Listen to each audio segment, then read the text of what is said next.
It is often said that the Wild West was a crazy crime-ridden era. The problem with that is many of the towns are so small that even one or two incidents would make it look extreme. Yes, that is a valid point. It is important to remember that the Wild West era spanned over several decades and covered a vast area of land, which included both remote frontier towns and bustling urban areas. While there were certainly instances of violence, crime, and lawlessness during this time, it is also true that many of these incidents were isolated and not representative of the overall state of society at the time. Additionally, the popular perception of the Wild West as a violent and chaotic place has been heavily influenced by popular culture, such as movies, books, and TV shows, which have often sensationalized or exaggerated the reality of the era for dramatic effect. Well, it is more like how rates can be deceiving, because if you have, say, a small town of 500 people, if 5 people get murdered, the murder rate seems a lot higher than you'd think. Yes,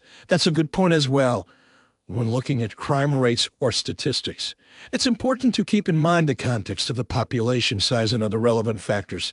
In a small town, even a few incidents of crime can significantly impact the overall rate and make it seem higher than it actually is. Conversely, in a larger city or metropolitan area, the rate of crime may be higher due to the sheer number of people and other factors like poverty, inequality, or gang activity. But that doesn't necessarily mean that every neighborhood or community within that city is equally unsafe. It's important to take a nuanced and contextual approach to understanding crime and its impact on society. What people often don't realize is that under-policing can be just as troublesome as over-policing. That is a valid point. Under-policing can lead to a lack of enforcement of laws, which can result in increased crime rates and a lack of public safety. It can also create an environment where individuals feel like they can get away with criminal behavior, leading to a breakdown in social order. However, overpolicing can also have negative consequences, such as police harassment and discrimination against certain groups.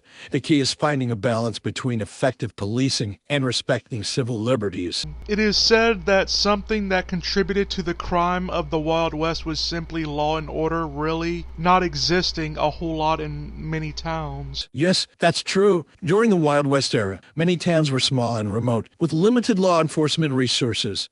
In some cases, law enforcement was corrupt or non-existent, which allowed criminal activity to flourish. Additionally, the vast expanses of the frontier made it difficult for law enforcement to patrol and respond to incidents quickly. The lack of law and order created an environment in which people had to take matters into their own hands to protect themselves and their property, leading to vigilantism and other forms of extrajudicial violence.